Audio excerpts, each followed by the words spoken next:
I'm Cy, and I'm a principal engineer. So, a lot of people think that electrical engineering is sitting around and doing circuit math all day, and that's not exactly the case. I mean, sure, you do have a hand at designing circuits a decent amount of the time, but that's not the focus of how you work as an engineer. You see, the job itself is probably a little less glamorous than you might think. It's not every day that you're out there designing something new. Oftentimes, you're coming into a place where there's already a design in place and you just need to follow it, make sure that it's not busted and you're fixing problems. Now, that's not to say the job isn't incredibly important. It's just different from what you might learn in school. So, one core responsibility of an electrical engineer on the job is to review schematics and drawings. Basically, in the life cycle of a project, you're going to be updating drawings all the time. You're going to be plugging and playing components to integrate better into the bigger picture. You might find that some parts are more expensive than the company is willing to pay for, so you got to get in and make drawing changes and other administrative things like that. Honestly speaking, there is a massive amount of my career that I've spent so far just reviewing drawings that other people have done. So yeah, not very glamorous, but very important. And you catch a lot of mistakes this way. Sometimes you'll stumble on things and you'll just wonder why they were designed that way. And you'll make a quick change and that change will get approved.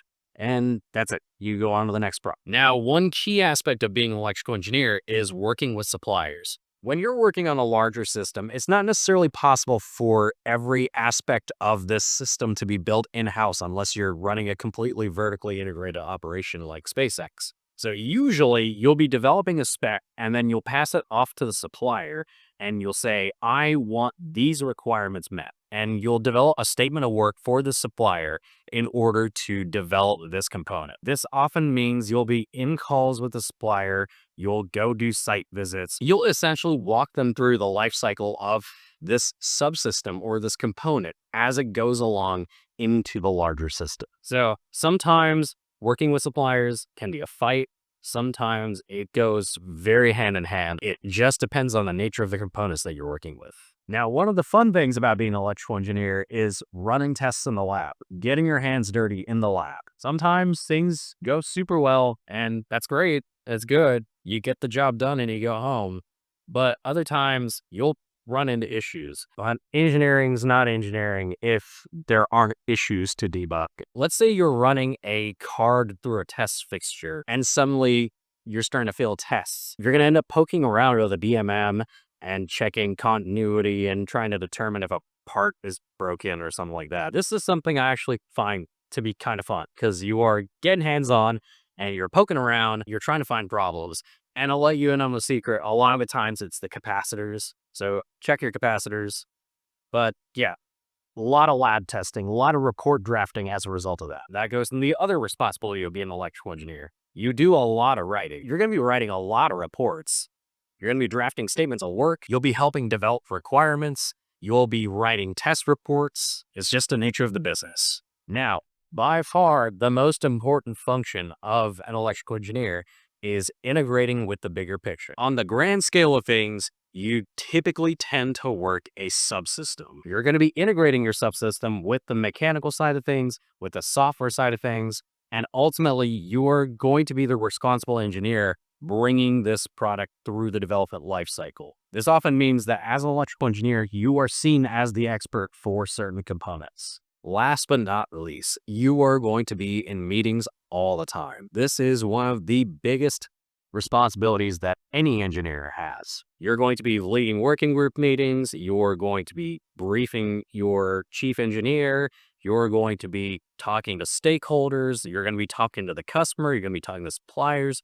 You're going to be in calls all the time. This is either one of the most glamorous parts of the job or the least glamorous part of the job. So bear in mind, if you are an introvert, this is not necessarily going to be an introverted thing. Engineering is a very cross-disciplinary job, and regardless of what field you're in, you are going to be talking to other engineers or other stakeholders along the way to ensure confidence in your end product. And I've beaten this point on the ground. This is where systems engineering comes into play.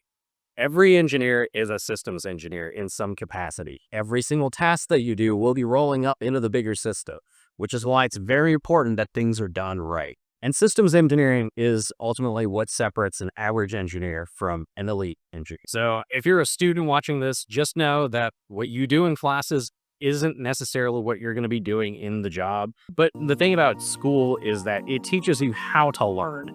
And you then take those principles and you apply them to the job. So that's it to this video, guys. If you got something out of this, so that's it for this video, guys. Just wanted to give a quick talk about what it is an electrical engineer actually does. If you got something from this video, please hit the thumbs up button and subscribe if you'd like to see more. And I will catch you all at the next one.